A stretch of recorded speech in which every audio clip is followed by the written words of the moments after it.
Visual acuity इस हिसाब किस तरह से हमें इसको तरह से हम परफॉर्म करना चाहिए।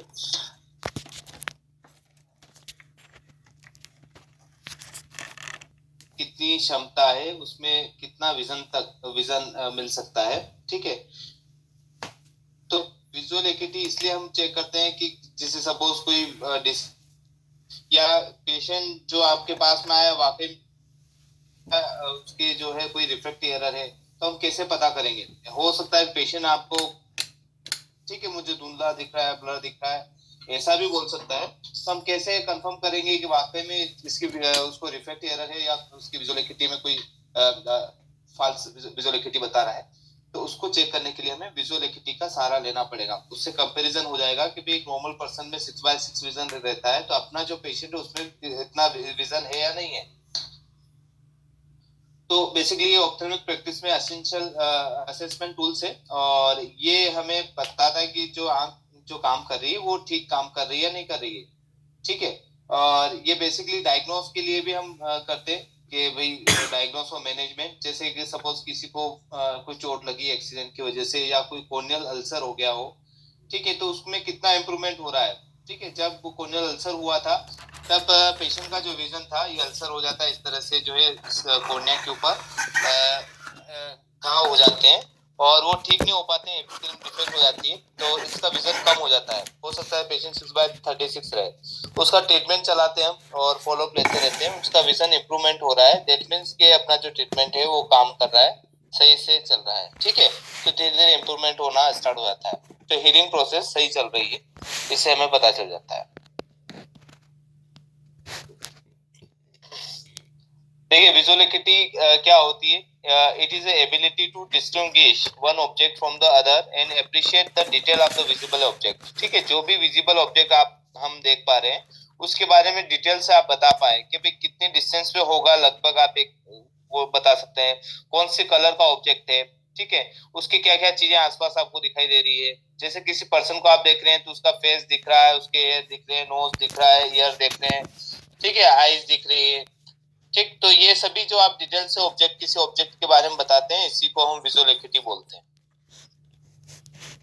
और ये विजुअल एक्यूटी जो है बेसिकली हम स्नेलेंस चार्ट के ऊपर लेते हैं और इसी के प्रिंसिपल पर ये विजुअल एक्यूटी काम कर रही है।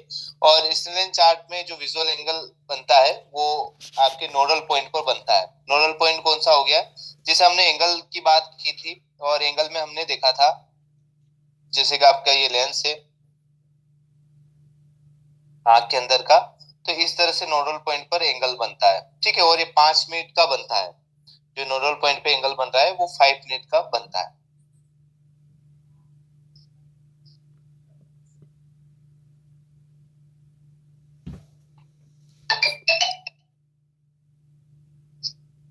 अब यहाँ पे देखिए ये इस तरह का जैसे कोई आप इमेज देख रहे हैं, ये इमेज आप देख रहे हैं और ये इसका जो एंगल बन रहा है विजुअल एंगल बोलते हैं इसको, this is a visual angle. और visual angle equal object size upon distance. तो इसके थ्रू हम कई बार जो है ऑब्जेक्ट अगर इतना बड़ा देखना है तो आप इतनी डिस्टेंस पे देखना है तो कितना जो है एंगल बन रहा है उसका कैलकुलेशन कर सकते हैं। तो इस तरह से आपके विजुअल एंगल बनता है और ये 5 मिनट का बनता है। 5 मिनट का मतलब ये है कि जैसे कि आप कोई ऑब्जेक्ट, ये ऑब्जेक्ट सामने दिख रहा है, इसको हमने डिवाइड कर दिया, अगर इसको ग्रिड लाइन में डिवाइड करते हैं तो 5 लाइनें यहाँ पर ड्रॉ हो जाएगी। ठीक है, जैसे कि फर्स्ट हो गई है, फिर सेकेंड, थर्ड, फोर्थ और ये फिफ्थ, ये 5 लाइन हो गई है। ठीक है, तो इसी तरह जैसे कि आपके पास में ई आता है, ई लिखा हुआ रहता है जो कि फर्स्ट लेटर 6/60 का है, उसके बारे में बात कर रहे हैं। तो इसमें ये हर जो कंपोनेंट है वो एक एक मिनट का एंगल बनाते हैं अपने यहाँ पर नोडल पॉइंट पर, और ये टोटल अगर हम काउंट करेंगे तो 5 मिनट का एंगल बन जाएगा। This is a 5 minute.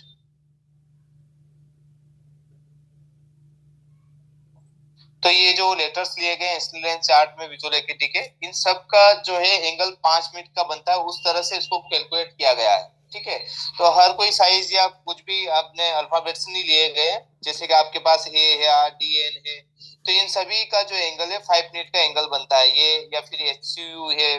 ठीक है, ये 6/36 की लाइन है, ये 6/24 की है और ये 6/60 का है। तो सभी जो भी लेटर्स हम रीड करते हैं पेशेंट जो रीड करता है उसका 5 मिनट का एक एंगल बनता है अपने नोडल पॉइंट पर। ना तो 5 मिनट से ज्यादा बन सकता है, ना 5 मिनट से कम बन सकता है। इसलिए ये इनकी साइज और इनका जो बनावट उसी तरह की लिए गई है जो कि 5 मिनट का एंगल अपनी आंख पर बन सके। ठीक है, ये देखिए विजुअल एकिटी का जो डेवलपमेंट होता है वो बर्थ के समय 6/120 होता है, 6/120 होता है, और 4 मंथ के बच्चे में 6/60 होता है, 6 महीने में 6/36 हो जाता है, 1 साल का बच्चा हो जाता है 6/18 उसका विजन रहता है, और 2 ईयर्स जब हो जाते हैं तब 6/6 हो जाता है, क्योंकि यहाँ पर मैक्यूला फुली डेवलप हो जाता है। ठीक है, मैक्यूला ऐसा पार्ट है जहाँ पे सबसे ज्यादा शार्प विजन मिलता है, जिसको हम 6/6 विजन जो देखते हैं वो मैक्यूला या फोविया से ही देख पाते हैं। देखिए विजुअल एकिटी जो है 4 टाइप में हमने इसको डिवाइड कर दिए टास्क रिक्वायरमेंट के हिसाब से, टेक्निक जो हम यूज कर रहे हैं, टाइप ऑफ द विजुअल एकिटी और डिग्री ऑफ टारगेट रिजोल्यूशन। अब यहाँ पर हम देखेंगे भी टास्क रिक्वायर्ड में क्या है कि आप डिस्टेंस विजुअल एकिटी ले रहे हैं, नियर विजुअल एकिटी ले रहे हैं, या कॉन्ट्रास्ट विजुअल एकिटी ले रहे हैं। ठीक है, ये टास्क है आपका कि किस तरह से हम विजुअल एकिटी ले रहे हैं। पेशेंट आपके पास में आया, आपने विजन लेना चाह रहे हैं, तो सबसे पहले आपने डिस्टेंस विजुअल एकिटी ली, तो डिस्टेंस में आप देखेंगे पहले सबसे पहले हमने राइट आई के लिए, ठीक है, उसके बाद लेफ्ट आई के लिए। ठीक है, राइट आई में मान के चले 6/12 आ रहा है, लेफ्ट में भी 6/12 आ रहा है। इस तरह से हम विजुअल एकिटी लेंगे। नियर विजुअल एकिटी भी आप लेंगे, और कॉन्ट्रास्ट विजुअल एकिटी भी रहती है। कॉन्ट्रास्ट विजुअल एकिटी का मतलब क्या होता है कि ये वाले वर्ड देखिए आप, ये लेटर्स देखिए ये वाले, और ये वाले देखिए, इन दोनों में क्या डिफरेंस है। कॉन्ट्रास्ट का डिफरेंस है, ये डार्क लेटर है, ठीक है, और ये लाइट लेटर है। ठीक है, तो डार्क लेटर आपको जो है इजीली देख सकते हैं हम, और लाइट लेटर जो है उसको दिक्कत आती है हमें। तो पहली रॉबर्टसन चार्ट आता है जो कि हमें कॉन्ट्रास्ट विजुअलिटी के लिए पहली रॉबर्टसन चार्ट।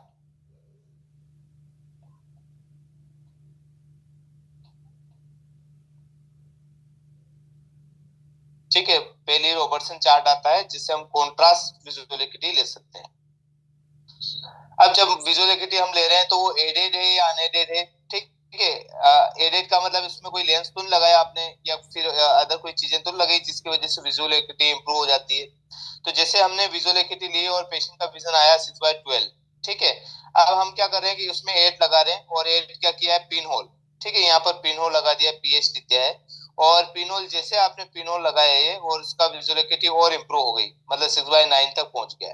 ठीक है, ऐसा होता है। तो जब भी आपके पास में कोई पेशेंट आता है और उसका विजन 6/12 या लेस देन 6/6 आता है, तब आपको पिन होल लगाकर उसका और देखना है कि पिन होल से कितना इंप्रूवमेंट हो रहा है। ठीक है, तो एक टारगेट मिल गया है कि आपके रिफ्लेक्शन से इसका इतना विजन तो आना ही चाहिए, क्योंकि पिन होल से देख रहा है, दैट मींस कि आपने जो नंबर आप देंगे वो उससे भी देखना चाहिए। ठीक है, तो ये हमें एक टारगेट बता देता है, और पेशेंट का ये बताया था कि इस पेशेंट को रिफ्रेक्टिव एरर है, चश्मे का नंबर है, जिसका भी इंप्रूवमेंट हो रहा है दैट मींस उसका चश्मे का नंबर है उसको।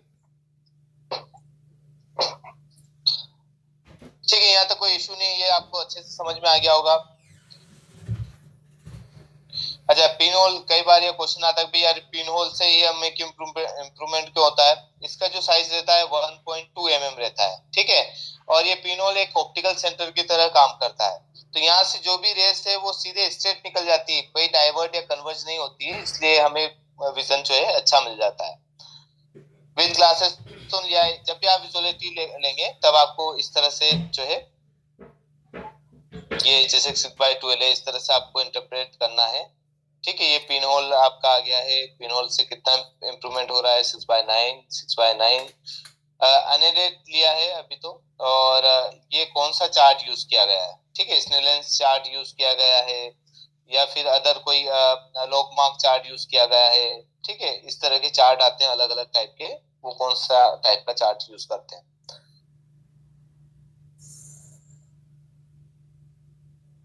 देखिए मेजरमेंट ऑफ विजुअल एकिटी तो दो तरह की मेथड होती है, एक तो सब्जेक्टिव मेथड है और दूसरा ऑब्जेक्टिव मेथड है। सब्जेक्टिव मेथड में क्या करते हैं हम कि आप और पेशेंट दोनों मिलकर जो विजन लेते हैं उसको सब्जेक्टिव मेथड बोलते हैं।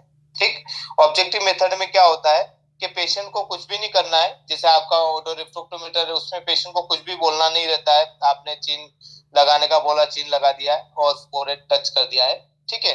और पेशेंट का जो है हम ER से नंबर निकाल देते हैं। तो ये ऑब्जेक्टिव मेथड हो गई, ठीक है।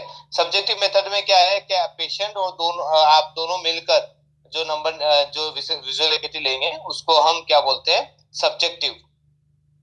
अब इसमें आप देखिए स्नेलेंस चार्ट यूज कर सकते हैं, आप ट्रमलिंग ई चार्ट यूज कर सकते हैं, लैंडोल रिंग टेस्ट यूज कर सकते हैं, पिक्चर चार्ट यूज कर सकते हैं। तो इतनी सारी चीजें हैं, स्नेलेंस चार्ट, टबलिंग ई चार्ट, लैंडोल जो है रिंग टेस्ट और पिक्चर चार्ट। ऑब्जेक्टिव मेथड में हम क्या करते हैं, बेसिकली पेशेंट को कुछ भी नहीं करना रहता है, उसको बस इंस्ट्रक्शन फॉलो करना है, ठीक है। सामने देखना है, सामने उसको ये नहीं बताना, बोलना रहेगा कि मुझे अच्छा दिख रहा है, नहीं दिख रहा है, सब कुछ आपको ही देखना है, ठीक है।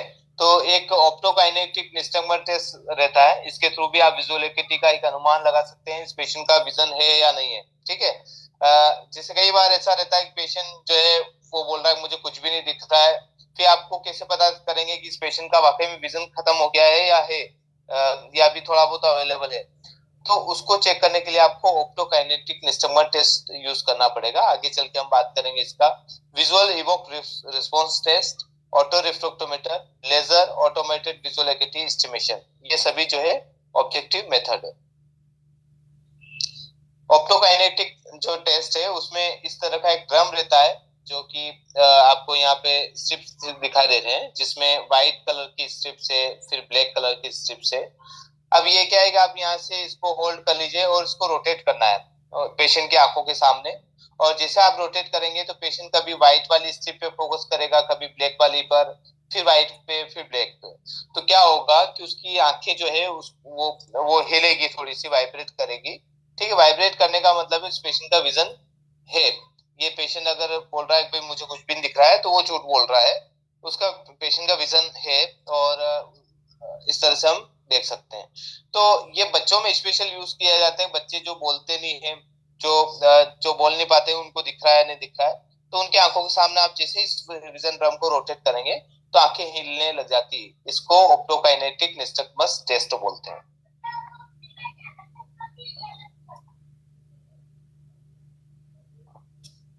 इसी तरह विजुअल इवोक रिस्पॉन्स टेस्ट, इसमें बेसिकली जो है ये फुली कंप्यूटराइज है और इसमें एक स्क्रीन लगी हुई रहती है जो फ्लिकरिंग करती रहती है, ठीक है। अपने अपने कलर चेंज कर देती है, कभी जो बॉक्स है उनको राउंड बना देती है, राउंड को बॉक्स बना देती है, अलग अलग चेंजेस होते रहते हैं जो कि अपने माइंड के ऊपर इफेक्ट डालते हैं। तो ये ओसिपिटल लोब जो रहता है अपनी माइंड का, वहां पर जो है जो चेंजेस आते हैं उनको नोट डाउन किया जाता है विजुअल इवोक रिस्पॉन्स टेस्ट में, ठीक है। और जैसे जो नोट डाउन किया जाता है जो भी चेंजेस है वो कंपेयर किए जाते हैं इसी टाइप का जो पेशेंट है, इसी उम्र का जो पेशेंट है उसके डाटा से। जैसे वो डाटा मैच कर लेते हैं तो आपकी विजुअल एकिटी सामने आ जाती है कि इस पेशेंट का इतना विजन हो सकता है, 6/12 है या 6/18 है, 6/24, फिंगर काउंटिंग 1 फीट, ये चीजें जो है आपको दिख जाएगी।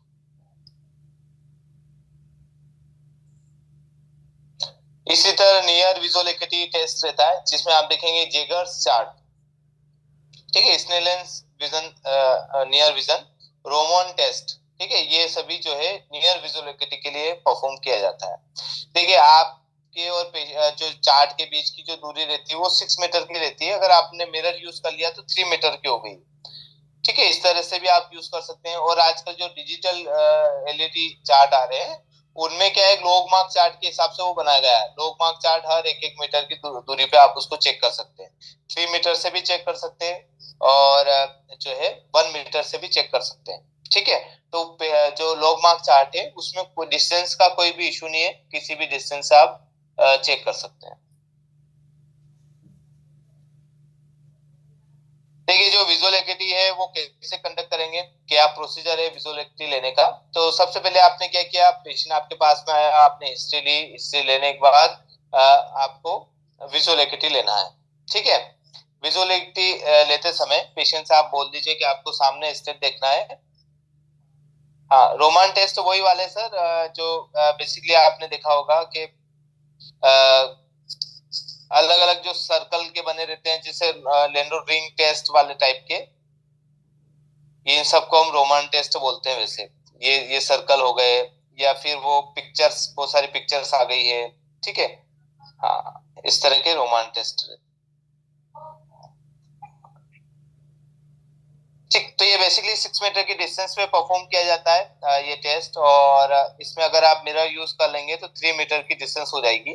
ठीक है, तो पेशेंट को आप बोल दीजिए आपको मिरर में देखना है, आपको एक आंख ऑक्लूड करना है, लेफ्ट आई आपको बंद कर देना है। ठीक है, और राइट वाली आंख को देखना है। सबसे पहले राइट आई का विजन लेना चाहिए, फिर लेफ्ट में। अगर राइट में अगर कोई दिक्कत है तो फिर देन लेफ्ट की तरफ जा सकते हैं। पर सबसे पहले आपको राइट का विजन लेना चाहिए, रिफ्लेक्शन भी राइट का पहले करना चाहिए। ठीक है, तो सबसे पहले हमें राइट आई चेक करना चाहिए। फिर पेशेंट से हम बोलेंगे भाई आप टॉप से देखिए, रीड करिए, जहां तक आपको रीड करने में आ रहा है, तो आप ऊपर से पढ़वाएंगे पेशेंट का विजन। तो पेशेंट का विजन हो सकता है 6/60 आता है, फिर 6/36 पड़ता है। ठीक है, इस तरह के विजन जो है आपको मिल जाएंगे। देखिए, दो तरह से विजन लिया जाता है, एक तो मैंने आपको बताया जो है मीटर में, और दूसरा जो है फीट।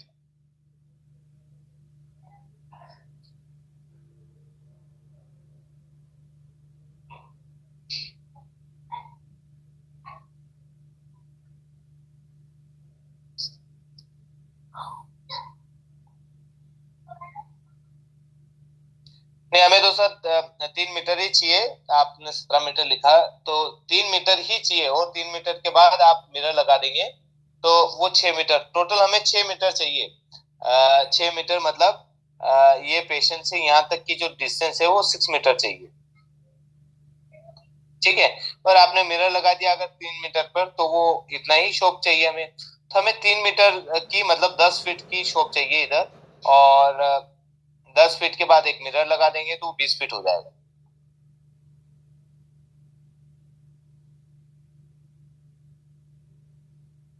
अब हम क्या है कि मीटर में लेते हैं, जैसे कि 6/60 जो है मीटर में है, 6/36 जो है वो भी मीटर में है, 6/24, 6/18, 6/12, 6/9, 6/6। ठीक है, और जो फीट में हम लेते हैं वो 20 लेते हैं, 20/200। ठीक है, तो ये जो मीटर है और ये फीट है, तो हम कैसे इसको कन्वर्ट कर सकते हैं मीटर फीट को, या मीटर को फीट के अंदर। तो एक फॉर्मूला है, उसके थ्रू आप यूज कर सकते हैं। जैसे कि 20 तो आपका आ ही जाएगा। ठीक है, ये 20 आ गया, यहाँ पे भी 20 आ गया है, यहाँ पे भी 20 आ गया है, ये भी 20। ठीक है, तो आपको क्या करना है, इसको डिवाइड करना है, और आपके पास जो भी नंबर आता है 10 × 20 से आपको इंटू कर देना है 20/200। तो आप देखेंगे 200 आ जाएगा ये वाला। इसी तरह इसको भी आप कट करेंगे तो 6 आएगा, 6 × 20 करेंगे तो 120 आ जाएगा। और इसमें आप देखेंगे 4 आ जाएगा, और इंटू जो है करेंगे तो 80 आ जाएगा। 3 है और 3 को इंटू करेंगे तो 60 आ जाएगा। यहाँ पे 2 आ जाएंगे, इंटू 2 करेंगे तो 40 आ जाएगा। और यहाँ पे 1.5 आएगा, और यहाँ 30 आ जाएगा, यहाँ पे 1 आ जाएगा, 20 आ जाएगा। तो ये 20/20 आ गया है। ठीक है, तो इस तरह से हम मीटर को कन्वर्ट कर सकते हैं फीट में, और फीट को कन्वर्ट कर सकते हैं मीटर में।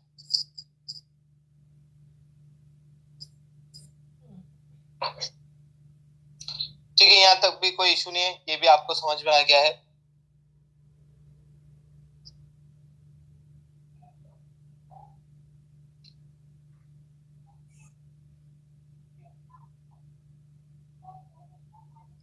जो स्नेल चार्ट है उसमें जितनी वो जो साइज जो है लेटर की, वो साइज कम होते होते होती रहती है, और उसकी जो संख्या है जो आपके लेटर्स की, उसकी बढ़ती जाती है। ठीक है, संख्या बढ़ती जाती है और साइज कम होती जाती है। ये चीजें आपके स्नेल चार्ट में होता है। तो हम पूछेंगे पेशेंट से कि भाई आपको लार्जेस्ट लेटर ने ये सभी चीजें आ रही है पढ़ने में, कोई इशू नहीं आया है। अगर सपोज बोल रहा है पेशेंट कि मुझे वो जो बड़ा लेटर है वो भी नहीं दिख रहा है, कि डेट में इसका विजन इससे भी कम है, तो आपको क्या करना है, फिंगर काउंटिंग कराना है। या तो उसके सामने चार्ट चार्ट अगर 6 मीटर की डिस्टेंस पे रखा हुआ है तो 6 मीटर डिस्टेंस पे आप खड़े हो जाइए, वहां पर हैंड मूवमेंट करके दिखाइए कि कितनी उंगलियां हैं, 2 दिख रही है, 4 दिख रही है, 5 दिख रही है, जो भी उंगलियां आपकी दिखाई दे रही है पेशेंट को, वो नोट डाउन करना है, बार बार चेंज करते रहना है, और हाथ को आपको मूव करते रहना है ताकि उस पेशेंट को पता चल जाए कि आपका हाथ कहाँ पर है। ठीक है, तो हाथ को मूव करते हुए धीरे धीरे से हिलाते हुए आपको फिंगर काउंटिंग करानी है कितनी हो रही है। अगर पेशेंट पढ़ लेता है फिंगर काउंटिंग तो ये 5/60 हो जाएगा। हाँ बिल्कुल मैम, अगर फिंगर काउंटिंग कराया तो 5/60 हो गया। अगर आपका स्नेलन चार्ट के वहीं पर आपने खड़े हुए, जैसे मान के चले ये पेशेंट है यहाँ पर बैठा हुआ है और यहाँ पर ये चार्ट है जो कि 6 मीटर की डिस्टेंस पे, आपने यहीं पर फिंगर काउंटिंग कराई है।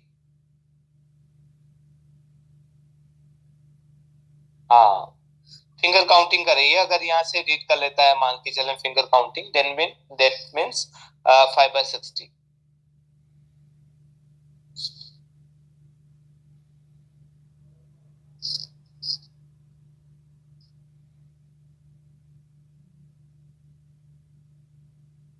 हाँ वृषाली जी, हाँ बिल्कुल राइट राइट। हाँ, इस तरह से भी कैलकुलेट कर सकते हैं।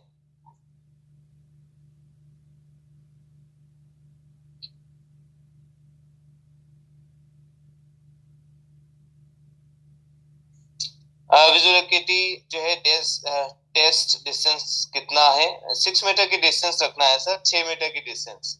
आप और पेशेंट के बीच की जो दूरी है वो 6 मीटर की डिस्टेंस रहेगी। मतलब विजन ड्रम, आपका ये विजन ड्रम है मान के चले, जिसके ऊपर आपने ए दिखाया और ये आपका पेशेंट है। ठीक है, तो इन दोनों के बीच की जो दूरी रहेगी वो 6 मीटर की रहेगी। और अगर आपके पास कोई कम स्पेस है तो आप क्या करेंगे, 3 मीटर की डिस्टेंस पर एक मिरर लगा देंगे जो कि 6 मीटर की तरह काम करेगा। ठीक है, तो इस तरह से भी आप यूज कर सकते हैं। और विजन ड्रम आप यहाँ पेशेंट के सामने लगा देंगे, इस मिरर की इमेज यहाँ पे रहेगी। और ये मिरर क्या करता है कि जो जिस डिस्टेंस पे आप खड़े हैं वो उसको जस्ट डबल कर देता है। तो 3 मीटर की डिस्टेंस पे मिरर लगाया तो 6 मीटर हो जाएगी।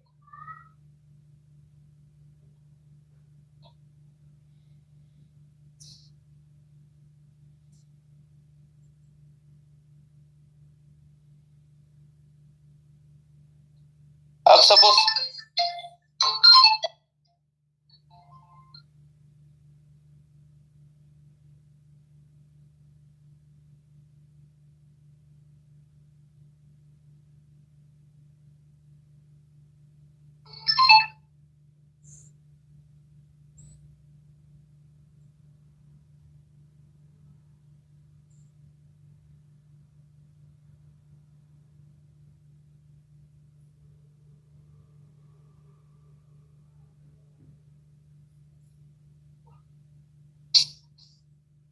देखिए अगर पेशेंट जो है वो फर्स्ट लेटर रीड नहीं कर पा रहा है मान के चलें, और उसके बाद आपने 4/6 5/60 आ गए।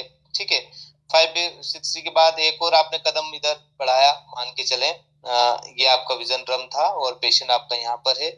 आपने क्या किया कि फिर आप वापस एक कदम और आगे बढ़ गए तो यहाँ पर 4/60 आ जाएगा। यहाँ पे भी पेशेंट को आप बता रहे हैं अगर काउंट नहीं कर पा रहा तो उसका विजन जो है 4/60 से भी कम है। ठीक है, फिर आपने एक कदम और आगे बढ़ाया और यहाँ पे 3/60 आ गया है। ठीक, और फिर इस तरह से आप आगे बढ़ते जाएंगे, 2/60 आ गया है, फिर और पास में चले जाएंगे 1/60 आ जाएगा। 1 मीटर की डिस्टेंस पे आप फिंगर काउंटिंग कराएंगे, पेशेंट ने अगर काउंट कर लिया तो उसका विजुअल एक्टिविटी 1/60 हो जाएगा। ठीक है, फिर भी अगर पेशेंट को नहीं आ रहा है तो क्या करेंगे, हैंड मूवमेंट कराएंगे, हाथ हिलाते हुए दिखाएंगे, और finger counting close to face ये आप दिखाएंगे। पेशेंट जो है बिल्कुल पास में आकर फिंगर काउंटिंग करना है। ठीक है, चेहरे के बिल्कुल पास में फिंगर काउंटिंग, यस या नो है। फिर उसके बाद आपके पास आएगा H a movement, hand movement. ठीक है या नहीं है। पेशेंट बोल रहा है भाई मुझे वो भी नहीं दिख रहा है, तो फिर उसके बाद आप क्या करेंगे, लाइट दिखाएंगे। ठीक है, टॉर्च लाइट है वो आंख के ऊपर रखेंगे, तो लाइट दिख रही है नहीं दिख रही, पेशेंट बोल रहा हाँ लाइट दिख रही है। अगर पीएल प्लस है, परसेप्शन ऑफ लाइट बोलते हैं इसको, इसको पीएल प्लस अगर आप इंटरप्रेट करेंगे तो पीएल प्लस आएगा। ठीक है, अब पीएल प्लस है तो आपको पीआर भी चेक करना पड़ेगा, पीआर। ठीक है, पीआर का मतलब होता है प्रोजेक्शन ऑफ रेस। ठीक है, तो कहाँ कहाँ से जहां से भी आपने लाइट डाली उसका आप बताएंगे कि लाइट कहाँ से आ रही है, कि बोले ऊपर से आ रही है, लाइट कहाँ से आ रही, साइड से आ रही है, लाइट जहां से भी आ रही है उस तरह से आप इस चीज को देख सकते हैं। जिसको प्रोजेक्शन ऑफ रेज बोलते हैं। This is a projection of rays. तो इस तरह से भी आपको चेक करना है। स्पेशली मेच्योर कैटरेक्ट जिनको मोतियाबिंद हो जाता है, जिनमें आप देखेंगे कि पुतली के बीच में बिल्कुल व्हाइट डॉट दिखाई देता है, जैसे किसी का ये कॉर्निया है और ये कॉर्निया है और कॉर्निया के बीच में पिपिल है। आप देखेंगे यहाँ बिल्कुल व्हाइट, बिल्कुल क्रिस्टल व्हाइट आपको दिखाई देगा। इसको मेच्योर कैटरेक्ट बोलते हैं। इस वाले ही पेशेंट में कई बार दिक्कत आती है कि हैंड मूवमेंट नहीं दिखता है, फिर आपको लाइट से, टॉर्च लाइट से देखना पड़ता है। जिसमें दिख रहा है लाइट से, टॉर्च लाइट से पेशेंट को लाइट दिख रही है नहीं दिख रही, वो आप पूछेंगे। और चारों क्वाड्रेंट को भी पूछेंगे कि कहाँ पर आपको लाइट दिख रही है या नहीं दिख रही है, और उसको आपको डायग्नोस करके देना रहता है।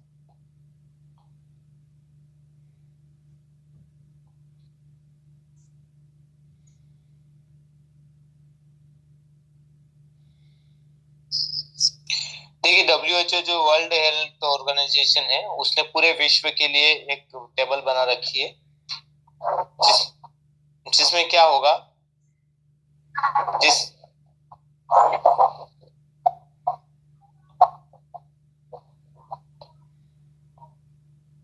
उसमें ये रहेगा कि जैसे एक पेशेंट का विजन जो है 6/18 से 6/6 तक है, तो वो पेशेंट नॉर्मल है। और कौन सी आंख में होना चाहिए? Better eyes.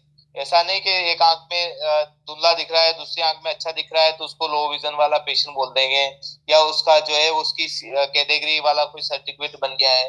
तो बेसिकली क्या रहता है कि ये जो भी विजन हम देख रहे हैं, ये सब एक ही आंख में होना चाहिए। एक आंख भले बेटर हो या दोनों आंखें रहे तो अच्छी बात है, पर एक आंख जो है उसमें सबसे बेस्ट विजन होना चाहिए, उसी का नोट डाउन किया जाता है। अगर दूसरी आंख में 3/60 है और जो जो हम चेक कर रहे हैं वो आंख में 6/9 है, तो वो जो है WHO की तरफ से आपके लो विजन वाला पेशेंट नहीं रहेगा। जिसका लो विजन रहता है उनको सर्टिफिकेट बनता है, और गवर्नमेंट जॉब में भी काफी हद तक उनको जल्दी प्राथमिकता मिलती है। रिजर्वेशन भी उनके काफी जो है सस्ते बन जाते हैं। ठीक है, तो ये भी करते हैं लोग। तो आपको ये भी ध्यान देना है कि उनकी बेस्ट आई में कितना विजन है, जो सबसे बेस्ट आई है उसमें कितना विजन उसको बन रहा है। तो जिनका 6/6, 6/18 है वो नॉर्मल विजन है, पर जिनका लेस देन 6/18 से 6/60 है तो उसको विजुअल एम्पेयरमेंट बोलते हैं। और लेस देन 6/60 से 3/60 है तो उसको सीवियर विजुअल एम्पेयरमेंट बोलते हैं। मतलब ये सभी लो विजन की कैटेगरी का स्टार्ट हो गया है कि आप यहाँ पर देखें, ये यहाँ से यहाँ तक लो विजन हो गया है। This is a low vision. यहाँ पर आप देखें 6/60 से 3/60, लेस देन 3/60 से 1/60 ब्लाइंड है, और 1/60 से परसेप्शन ऑफ लाइट ब्लाइंड है, और फिर नो पीएल, जिसको बिल्कुल लाइट ही नहीं दिख रही है उसको नो पीएल बोलते हैं। तो इस तरह से जो है आप एक सर्टिफिकेट के लिए अप्लाई कर सकते हैं। ये गवर्नमेंट हॉस्पिटल में आपको चेकअप कराना रहेगा, और यहाँ से रिपोर्ट बना के भी दे सकते हैं। उसके थ्रू जो है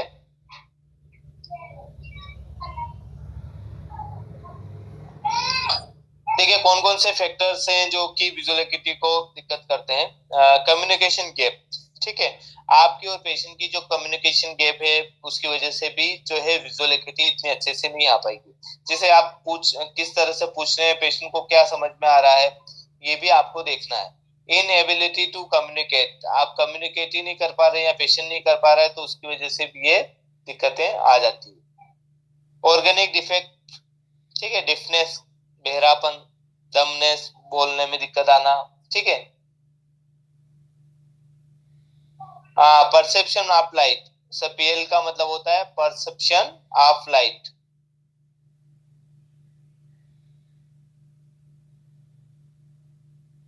ये क्वेश्चन आया था अभी, इसका मैंने आंसर दिया है, perception of light.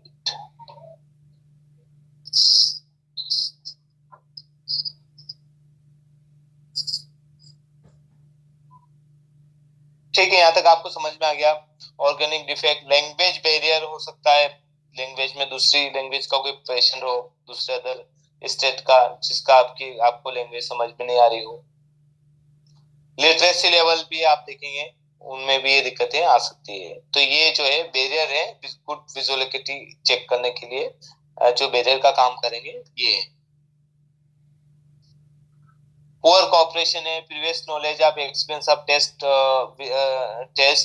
Visual activity जो चार्ट यूज किया है कहीं और यूज किया है तो उसने पढ़ लिया रट लिया उसको, फिर यहाँ आके वो आप जिस लेटर्स को पढ़वाना चाहते हैं उसको ना पढ़ के और उससे भी नीचे वाला लेटर्स पढ़ रहा है, दैट मीन्स के वो कहीं न कहीं विजुअल एक्टिविटी चेक करा के आ गया है।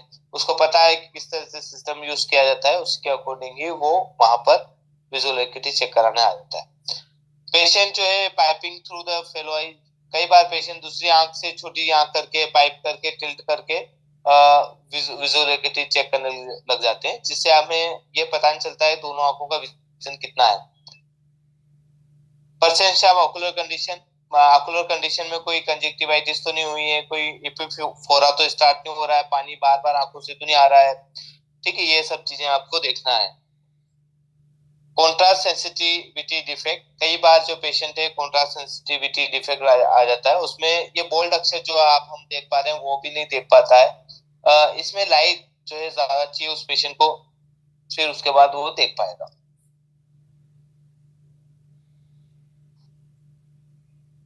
एग्जामिनर्स के फैक्टर कौन कौन से होते हैं, जो हम विजुअल एक्टिविटी लेते हैं तो हमारे अंदर कौन कौन से गट्स होना चाहिए। या तो आपके पास में उसकी नॉलेज की कमी है, लैक ऑफ नॉलेज या लैक ऑफ स्किल्स, उसकी वजह से दिक्कतें आ सकती है।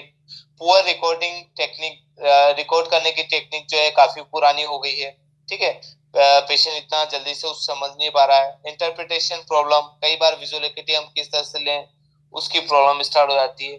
सेंसिटिविटी जो है contrast sensitivity defect the examiner, कई बार पेशेंट जिससे मैंने अभी बताया था उसमें कॉन्ट्रास्ट सेंसिटिविटी डिफेक्ट स्टार्ट हो जाते हैं, जिसमें पेशेंट क्या है कि कुछ जिसे डार्क लेटर उनको तो रीड कर लेता है पर लाइट लेटर रहता है उनको रीड नहीं कर पाता है।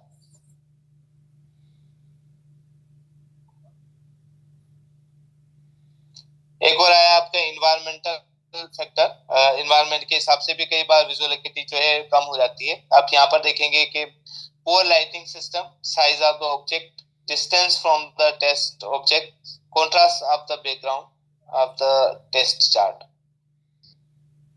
तो बेसिकली क्या है, अगर एक तो आपके जो ऑब्जेक्ट है उसकी डिस्टेंस ज्यादा या कम ज्यादा कर दी, जैसे कभी हम बात कर रहे थे। साइज ऑफ ऑब्जेक्ट का भी आपने देख लिया, कभी कहीं से प्रिंट आउट निकाल के इसको फिक्स कर देते हैं तो भी वो दिक्कतें स्टार्ट रहेगी आपकी। जस्ट सेकेंड दीजिए मुझे, पानी लेके आता हूँ।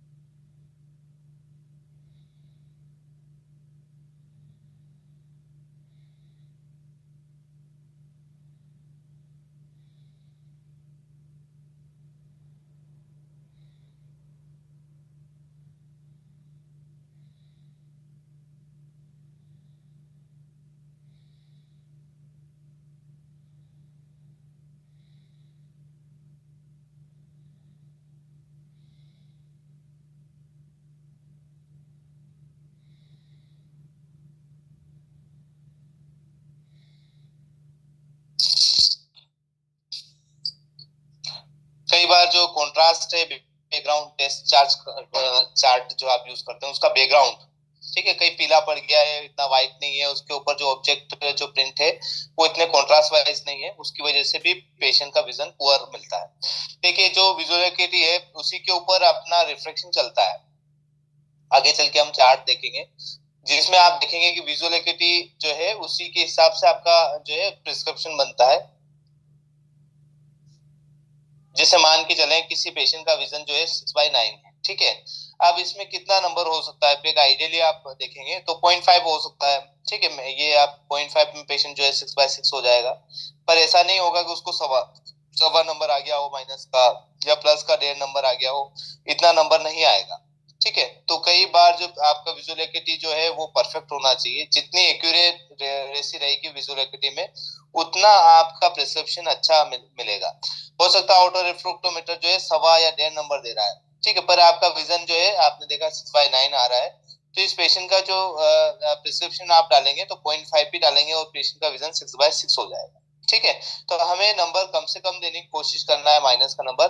प्लस का नंबर एक्यूरेट देने की कोशिश करना है। प्लस के नंबर में हम तो फोगिंग कर लेंगे या फिर थोड़ा नंबर ऊपर नीचे करके हम 6/6 लेके आ जाएंगे। पर माइनस नंबर में क्या होता है कि आपने हमेशा 0.25 ज्यादा मिल ही जाता है, जिसकी वजह से ओवर करेक्शन की वजह से पेशेंट को दिक्कतें स्टार्ट हो जाती है। तो विजुअल एक्यूटी ऐसा पार्ट है जो सबसे ज्यादा इंपॉर्टेंट है।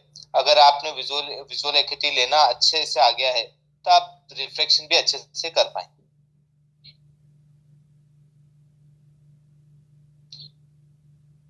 देखिए बच्चों में भी आप कैसे असेसमेंट करेंगे, जैसे कि अगर बच्चा 2 साल के अंदर छोटा है, प्री वर्बल चार्ट है, उसके लिए ऑब्जेक्टिव टेस्ट करेंगे जो कि बच्चों को दिखा दिखा कर।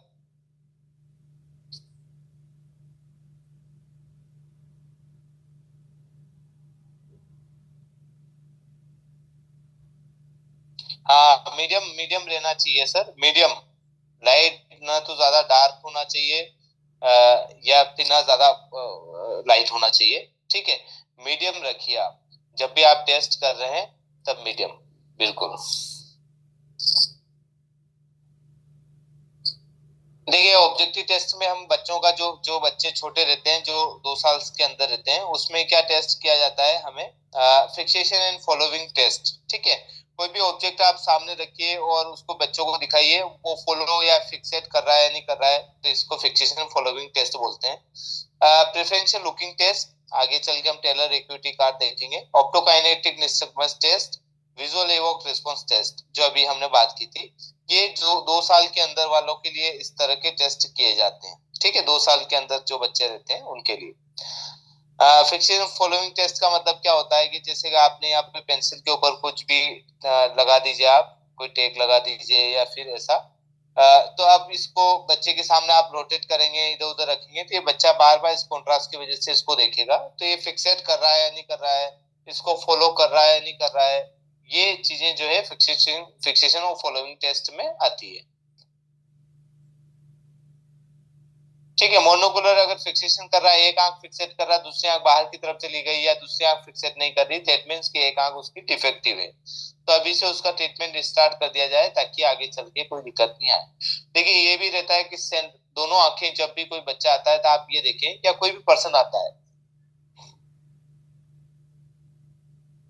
उसमें क्या देखना है कि दोनों आंखें सेंटर में है या नहीं है। एक तो ये देखें आप, ठीक है, दोनों सेंटर है, दोनों स्टडी कर रही है, मतलब सामने देख रही है, और मेंटेन है, बाइनोकुलरिटी मेंटेन है। ठीक है, ये दोनों एक जगह आपस में फोकस कर रही है, सेंट्रल स्टडी और मेंटेन। इसका सीएसएम जो है ओके का मतलब होता है कि पेशेंट की आंखों में कोई दिक्कत नहीं है। ये भी बच्चों में देखा जाता है कि सीएसएम सेंट्रल है, दोनों आंखें स्टडी कर रही है, मतलब आसपास अगर कोई ऑब्जेक्ट लेके जा रहे हैं तो आंख घूम रही है, और दोनों मेंटेन है, दोनों एक साथ ही काम कर रही है। दैट मीन्स कि सीएसएम ओके है, पेशेंट जो है बच्चा उसमें कोई दिक्कत नहीं। एक ये प्रेफरेंशियल लुकिंग टेस्ट होता है, इसमें बेसिकली क्या होता है कि इसमें कार्ड्स रहते हैं कोई अलग अलग टाइप के, जैसे इस टाइप के, एक ब्लैंक कार्ड रहता है और दूसरा जो है इस तरह का रहता है, जैसे first number, second number, third, fourth, fifth और सिक्स, और दूसरा एक और रहता है वो ब्लैंक रहता है। आपके दोनों हाथों में इस कार्ड को पकड़ना है, एक कार्ड तो ये रखेंगे हाथ में, और दूसरा जो ब्लैंक है जिसके अंदर कुछ भी नहीं है, ठीक है, वो कार्ड रखेंगे। एक हाथ में आपने राइट हैंड में ये रखा, लेफ्ट में ये रखा। अब दोनों को आप एक दूसरे के ऊपर मिक्स करेंगे, बच्चे के सामने खड़े रहेंगे, मिक्स करते हुए उसको वापस रोक देंगे। तो बच्चा किस तरफ ज्यादा अट्रैक्ट होगा, इसकी तरफ जहाँ पे कुछ लिखे हुए रहते हैं, तो ये कब तक अट्रैक्ट होता रह रहा है। तो जैसे जैसे आप जाएंगे कुछ लास्ट पे, तो इसमें ये व्हाइटनेस पेशेंट अगर उसका विजन कम है तो ऐसा लगेगा ये भी व्हाइट है और ये भी व्हाइट है, वो कंफ्यूज हो जाएगा, इस जगह जो है उसका विजन नहीं है। तो टेलर एक्यूटी कार्ड जो है ऑब्जेक्टिव मेथड में आता है, इस तरह से भी बच्चों का विजन लिया जाता है। ऑप्टोकाइनेटिक निस्टगमस में आपको कुछ भी नहीं, विजन ड्रम को आपको रोटेट करना है, मतलब जो आपका जो स्ट्रिप वाले रहते हैं ना ऑप्टोकाइनेटिक में, उस ड्रम को रोटेट करना है, पेशेंट की आंखें देखना है कहीं वाइब्रेट तो नहीं हो रही है, उसमें जिगजैग कोई मूवमेंट तो नहीं आ रहा है, वो चेक करेंगे आप। ये ली सिंबल चार्ट भी रहता है जो कि 3 मीटर के डिस्टेंस पे यूज करते हैं हम, और इसमें 4 शेप रहते हैं, राउंड है, स्क्वायर है, ठीक है, एप्पल है, और हट है। ठीक है, तो तीन ये चार तरह के शेप है, ये इन्हीं को याद करवाया जाता है बच्चों को कि ये क्या है। तो बच्चा बोलता है सर्कल है। ये दूसरा वाला क्या है, कि एप्पल है। ये पहले आपको एक एक पेपर पे आपको उस पेशेंट को सिखाना पड़ेगा बच्चे को। फिर उसके बाद उस चार्ट के ऊपर आप दिखाएंगे ये क्या है, तो फिर वो बताएगा। तो उसके थ्रू भी हम विजुअल एक्टिविटी नोट डाउन कर सकते हैं।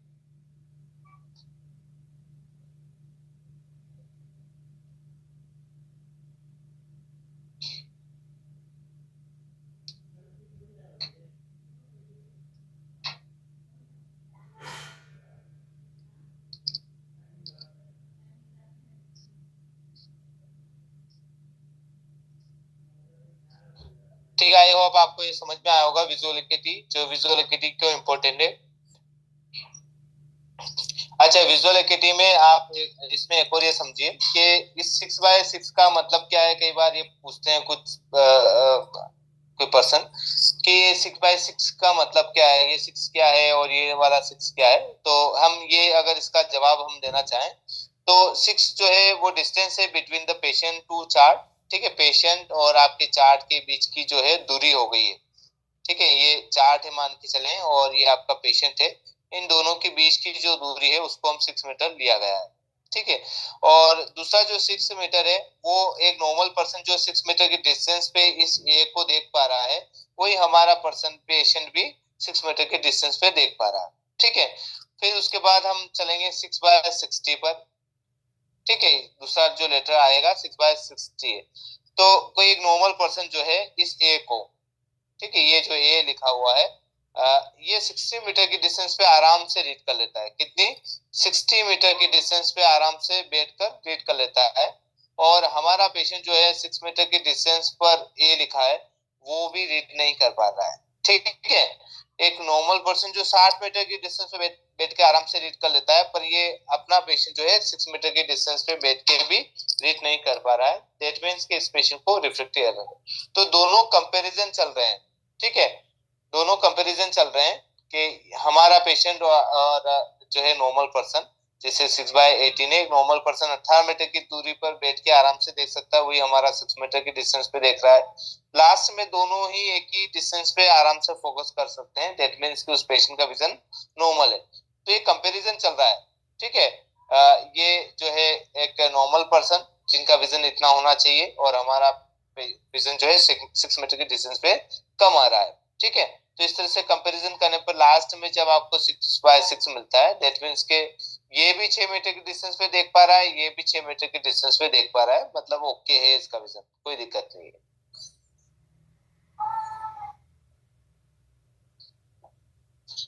देखिए, दो तरह के एब्रेशन होते हैं, एक तो क्रोमेटिक एब्रेशन रहता है, एक स्फेरिकल एब्रेशन रहता है। बाकी और दूसरे भी आप पढ़ सकते हैं बुक के अंदर, optic astigmatism, coma, image distortion, curvature of the field, ये सभी भी आपके एब्रेशन के ही पार्ट है।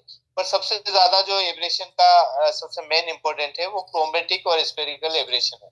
आजकल हम जो लेंस यूज करते हैं वो क्रोमेटिक और स्फेरिकल एब्रेशन के हिसाब से ही परचेस करते हैं। अब ये यहाँ पर देखिए, आप क्रोमेटिक एब्रेशन होता क्या है। क्रोमेटिक एब्रेशन में आप देखेंगे कि कई बार पेशेंट कंप्लेन लेके आता है कि मुझे जो न्यूज़पेपर के लेटर्स हैं जिनमें मैं वर्ड्स देखता हूँ वो कलर्ड दिखाई देते हैं। ठीक है, चश्मा पहनने के बाद देखता हूँ कलर दिखाई देता है। या सामने में देखता हूँ कई बार हाई नंबर वाला पेशेंट के सामने किसी ऑब्जेक्ट को देखता हूँ तो उसकी जो स्किन के आसपास जो एजेस है वो मुझे कलर दिखाई देते हैं। या कोई पौधा देख रहा हूँ, कुछ बाहर कोई ऑब्जेक्ट देख रहा हूँ, वहां पे मुझे उसकी मार्जिन जो है एजेस है वो कलर वाले दिखाई दे रहे हैं। तो उस पेशेंट को क्रोमेटिक एब्रेशन हो रहा है। ठीक है, इस एब्रेशन को खत्म करने के लिए हमें एक क्रोमेटिक लेंस यूज किए जाते हैं। आजकल तो सभी जो ब्रांडेड कंपनियां सभी एक क्रोमेटिक आती है, उसमें क्रोमेटिक एब्रेशन होने के चांसेस न के बराबर रहते हैं। देखिए, क्रोमेटिक एब्रेशन में क्या रहता है कि जो जिसकी वेवलेंथ सबसे ज्यादा है, जैसे कि रेड की वेवलेंथ सबसे ज्यादा है तो वो रेटिना के पीछे फोकस होती है, और जिनकी वेवलेंथ सबसे कम रहती है उसको रेटिना के पहले फोकस हो जाती है। ठीक है, तो ये जो है क्रोमेटिक एब्रेशन है। इसका मतलब है रेड कलर उतना ही धुंधला दिख रहा है जितना कि ब्लू कलर दिख रहा है। ठीक है, क्योंकि रेड कलर भी बिहाइंड द रेटिना है और ग्रीन ब्लू कलर भी इन फ्रंट ऑफ रेटिना है, कोई भी ऑन द रेटिना नहीं है। दोनों के बीच की दूरी भी एक जैसी है। तो हो सकता है कि रेड कलर थोड़ा सा प्रोमिनेंट दिखाई दे क्योंकि वेवलेंथ ज्यादा होने की वजह से ग्रीन कलर की कम है। पर अगर हम चार्ट के ऊपर पढ़ाएंगे, अगर रेड एंड ग्रीन लेटर्स दोनों में से लेटर्स पढ़ाएंगे तो उसमें पेशेंट जो है इक्वल ही बोलेगा कि दोनों एक जैसे ही दिखाई दे रहे हैं। इसको हम क्रोमेटिक एब्रेशन बोलते हैं। ठीक है, क्रोमेटिक एब्रेशन में क्या रहता है कि जो रेज है हर अपने लेंथ के हिसाब से, वेवलेंथ के हिसाब से रेड कलर की यहाँ पे फोकस होगी, उसके बाद इंडिगो यहाँ होगी, फिर उसके बाद येलो यहाँ होगी। ठीक है, इस तरह से अलग अलग वेवलेंथ की रेस अलग अलग जगह फोकस होती है।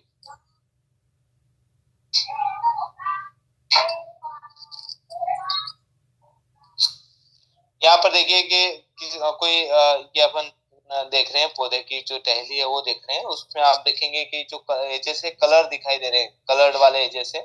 पर दूसरी तरफ देखिए क्रोमेटिक एब्रेशन में आफ्टर जो है क्रोमेटिक एब्रेशन वाला जो लेंस है एक क्रोमेटिक वो लगाने के बाद उसमें एब्रेशन खत्म हो गई। ये टेलीस्कोप के थ्रू हम देख रहे हैं, इसमें भी एब्रेटेड दिखाई दे रहा है, ये हॉर्स से इनके एजेस भी आपको कलर्ड दिखाई दे रहे हैं।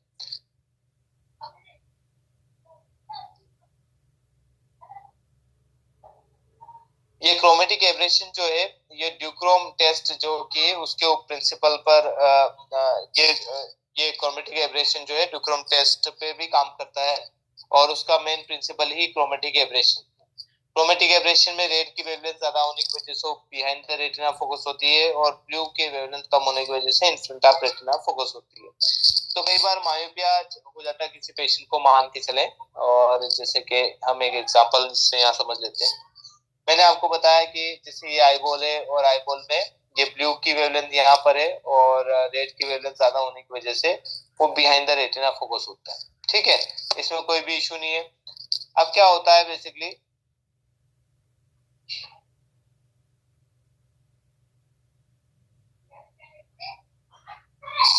आईबॉल की साइज अगर उम्र के हिसाब से बढ़ती है तो क्या होता है, ये आईबॉल की साइज बढ़ रही है और ये जो रेज बाहर फोकस हो रही थी वो रेटिना के अंदर फोकस होने लग जाती है। ठीक है, तो पेशेंट को जो है उसका विजन थोड़ा ठीक हो जाता है। और ऐसा किस कंडीशन होता है जिनको मायोपिया हो सकता है, जिनको भी रेड कलर ज्यादा अच्छा दिख रहा है दैट मींस कि उसको मायोपिया है, और ब्लू कलर ज्यादा अच्छा दिख रहा है दैट मींस कि वो हाइपरमेट्रोपिया है।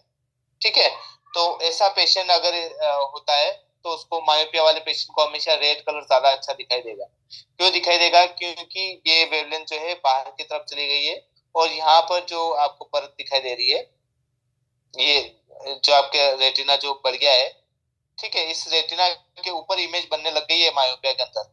और अगर नॉर्मल पर्सन रहता है तो ये रेस जो है दोनों अलग अलग जगह पे फोकस होती है। ये ब्लू वाली यहाँ पर आ गई है और रेड वाली रेस जो है बिहाइंड द रेटिना है, दोनों इक्वली ब्राइटनेस रहती है। पर जैसे मायोपिया हो गया तो ये रेड कलर की रेस है वो ऑन द रेटिना फोकस होने लग गई है और ये पीछे ही रह जाती है। तो पेशेंट को रेड कलर ज्यादा अच्छा दिखा देता है मायोपिया में। और वही हाइपरमेट्रोपिया है किसी पेशेंट को तो क्या होगा, आईबॉल की साइज छोटी हो जाती है और ये ब्लू रेस यहाँ पर फोकस हो जाती है और रेड रेस इससे भी पीछे फोकस हो जाती है। तो पेशेंट बोलता है मुझे ब्लू कलर ज्यादा अच्छा दिखाई दे रहा है, दैट मीन्स कि उसको हाइपरमेट्रोपिया है। ठीक है, तो इससे भी हम कंफर्म कर सकते हैं पेशेंट को मायोपिया है या हाइपरमेट्रोपिया है, ये क्रोमेटिक एब्रेशन के थ्रू भी चेक कर सकते हैं। अच्छा, ये क्रोमेटिक एब्रेशन कहाँ काम आता है, जब भी हम कोई करेक्शन देते हैं उसमें आप देखेंगे कि ये नंबर जो है आप लोगों ने ओवर करेक्शन तो नहीं दे दिया है या अंडर करेक्शन तो नहीं दे दिया है। ठीक है, तो मायोपिया को ओवर करेक्शन हो जाए या हाइपोमेट्रोपिया को ओवर करेक्शन हो जाए या उसका अंडर करेक्शन हो जाए, उसको चेक करने के लिए आप क्रोमेटिक एब्रेशन यूज करते हैं। ठीक है, तो क्रोमेटिक एब्रेशन ऐसा पार्ट है जो आपको भी जांचता है कि आपने जो नंबर दिए हैं वो सही दिए या नहीं दिए, उसको हम चेक कर सकते हैं बाय ड्यूक्रोम टेस्ट।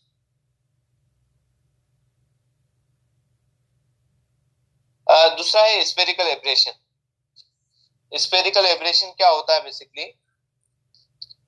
जैसे कि कोई ये स्पेरिकल लेंस है, ये स्पेरिकल है और यहाँ से जो रेस जा रही है वो तो स्ट्रेच चली जाती है, पर दूसरी जो अदर रेस है यहाँ से रेस जा रही है वो रेटिना पे फोकस हो गई है, पर यहाँ पर जो रेस जा रही है वो पहले फोकस होना स्टार्ट हो जाती है। ऐसा क्यों होता है कि पेरीफेरी में जाने पर कर्वेचर जो है ज्यादा हो जाता है, कर्वेचर जो है बढ़ जाता है, तो जो सेंट्रल रेज तो रेटिना फोकस हो जाती है, पर पेरिफेरी से जो रेज आ रही है वो थोड़ा पहले फोकस होना लग जाती है और दो फोकल पॉइंट बना देती है। इसको हम स्फेरिकल एब्रेशन बोलते हैं। ठीक है, अब इस स्फेरिकल एब्रेशन को दूर करने के लिए आप क्या यूज कर सकते हैं? एस्फेरिक लेंस यूज कर सकते हैं। ठीक है, एस्फेरिक लेंस क्या रहता है कि उसमें पावर सब जगह एक जैसे होता है। जैसे कि स्फेरिकल वाले में हो सकता है कि पावर यहाँ पर अच्छी है दोनों जगह, पर यहाँ पर पावर अलग मिलेगी आपको। लेंसोमीटर में भी देखेंगे आप, तो यहाँ पावर अलग मिलेगी, यहाँ अलग मिलेगी। और अगर आप जो है एस्फेरिक लेंस यूज करेंगे उसमें सभी जगह पावर एक जैसी एक समान रूप से ही मिलेगी।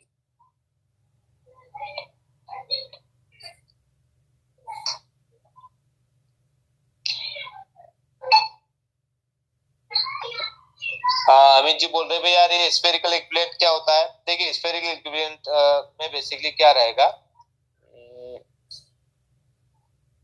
यहाँ पे समझ लेते हैं।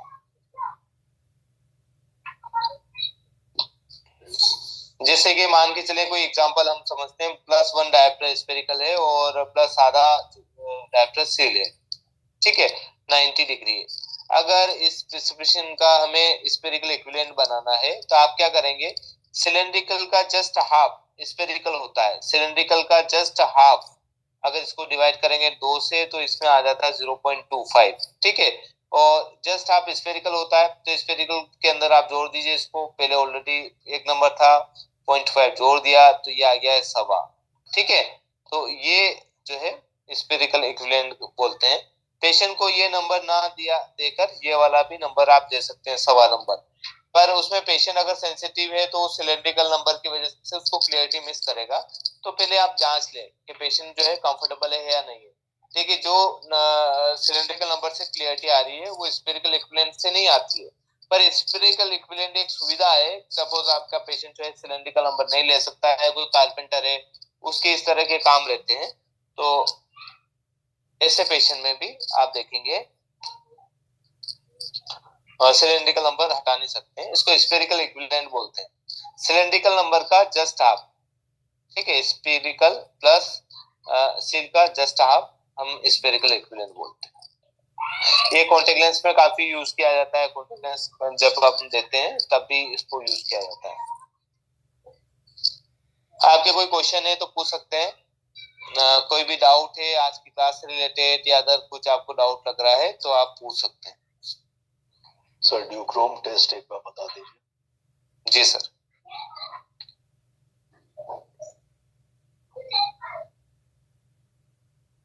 एक सेकेंड।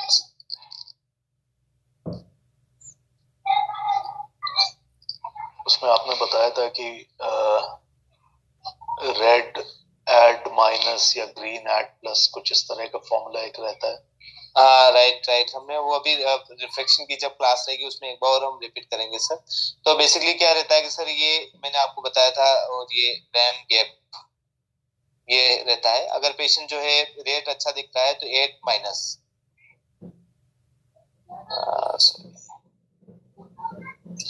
अगर पेशेंट को रेड कलर ज्यादा अच्छा दिख रहा है तो आपको -0.25 आपके जो भी प्रिस्क्रिप्शन है उसमें ऐड कर दीजिए। तो ड्यूक्रोम टेस्ट में बेसिकली इस तरह का जो है आपके पास में मिल जाएगा। जो विजन चार्ट है उसमें आपको इस तरह के दो बैकग्राउंड, रेड बैकग्राउंड और ग्रीन बैकग्राउंड के अंदर आपको ये लेटर्स लिखे हुए रह जाएंगे। अगर पेशेंट रेड कलर के लेटर्स ज्यादा अच्छा देख रहा है तो आपको आपके जो प्रिस्क्रिप्शन है उसमें माइनस का 0.25 लगा दीजिए, और तब तक लगाइए कि दोनों या तो इक्वल ब्राइट भी हो जाए, या फिर आपका जो प्रिस्क्रिप्शन है माइनस का है तो माइनस की तरफ छोड़ दीजिए उसको, आप उसको ग्रीन क्लियर मत करिए।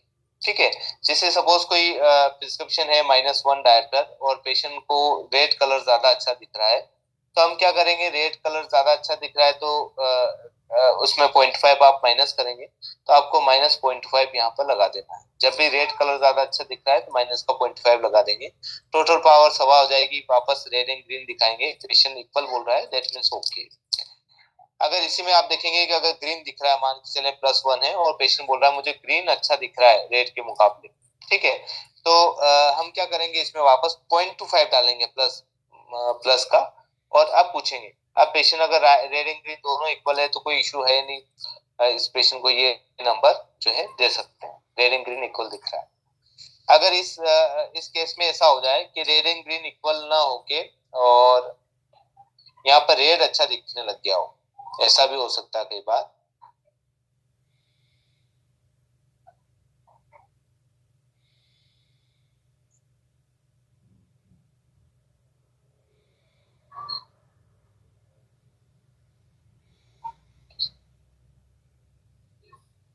एक सेकेंड,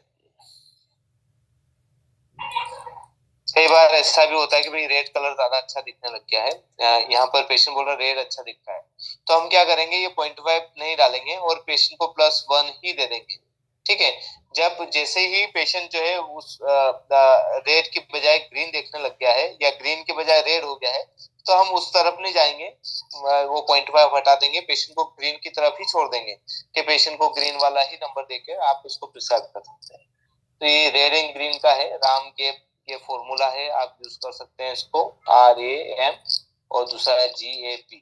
ठीक है, G का मतलब होता है ग्रीन और R का मतलब होता है रेड और AM का मतलब हो गया 8 प्लस और ये 8 minus. Okay sir, thank you. ठीक है सर, ओके सर।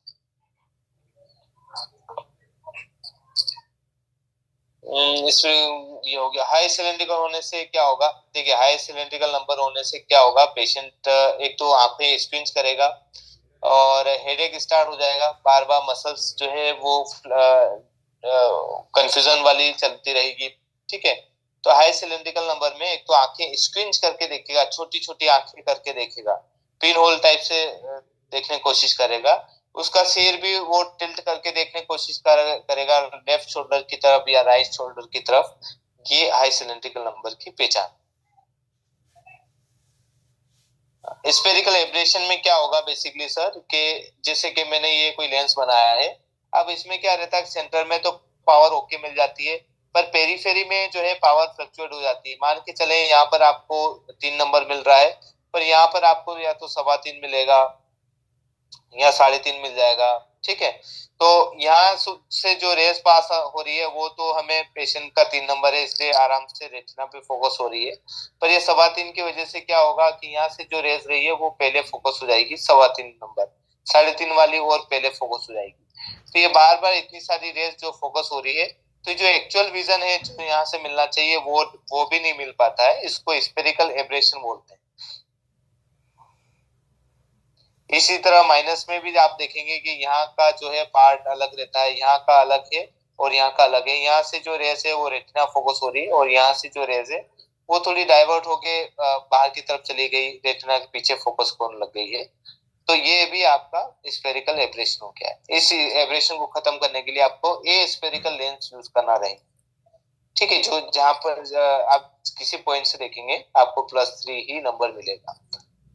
तो आजकल एएसपी का आता है, निकॉन वाला कई बार आपने देखा होगा कि इस तरह से बॉक्स बनाकर एडवर्टाइज करते हैं, जिसमें बहुत सारे ऐसे बॉक्स रहते हैं और इसमें जो है आपने वो लेंस स्पेरिकल लेंस लगा दिया है और दूसरा वाला जो बॉक्स है उसमें एस्पेरिक लगा दिया है। तो एस्पेरिक वाले में सभी बॉक्स का कॉर्नर एक जैसा दिखता है और यहाँ पर जो है एक डेंट टाइप से दिखाई देता है, कोना इस तरह से दिखाई देता है। ये स्पेरिकल एब्रेशन हो गया है।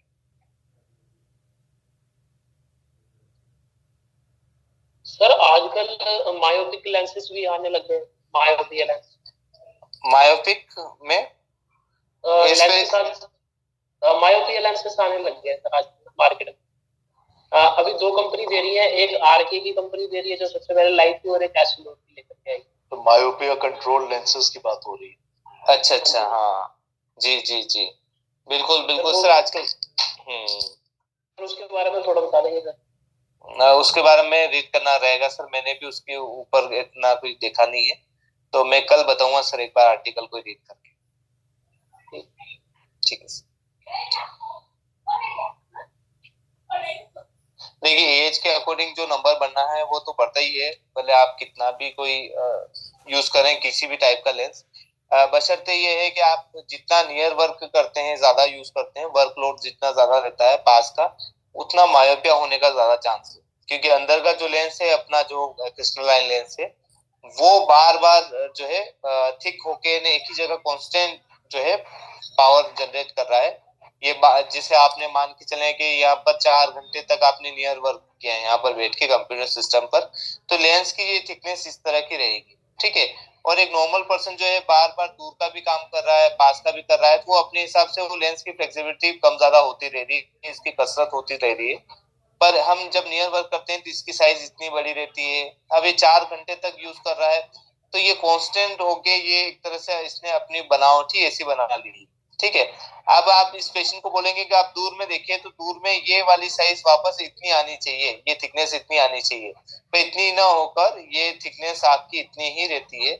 इसकी वजह से आपको माइनस का लेंस लग जाता है, फिर मायोपिक लेंस लग जाता है, और ऐसा मायोपिया वाला ही पेशेंट कर रहा है, तो उसमें और दिक्कतें स्टार्ट हो जाती है।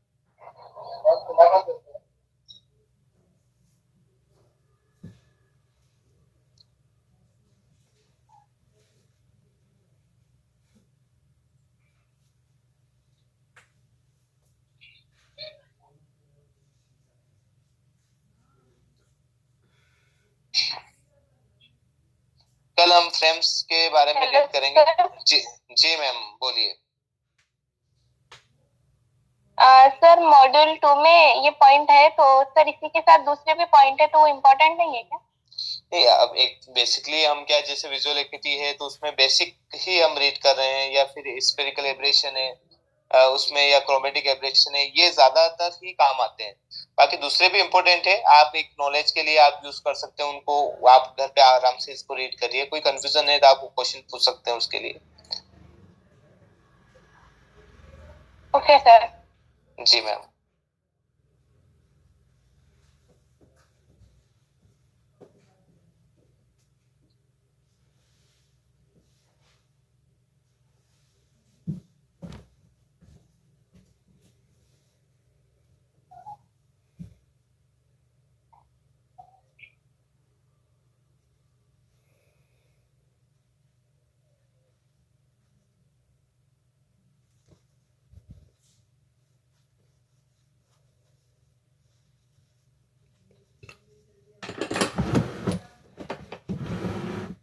और किसी का कोई क्वेश्चन है आज की क्लास से रिलेटेड, या ऐसा कोई डाउट लग रहा है तो आप पूछ सकते हैं।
Okay sir. और किसी का कोई क्वेश्चन है आज की क्लास, या कोई पुराना कोई डाउट लग रहा हो एनाटॉमी से रिलेटेड, ऑप्टिक्स से रिलेटेड, विजुअल एक्टिविटी से रिलेटेड, तो आप क्वेश्चन पूछ सकते हैं।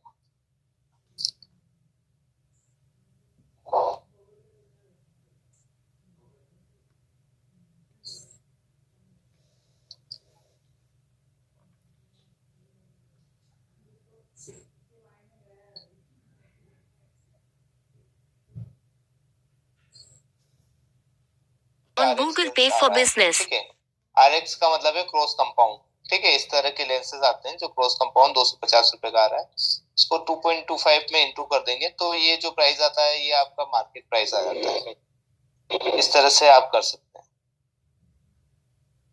अमित जी आपके लिए आंसर दिया है मैंने।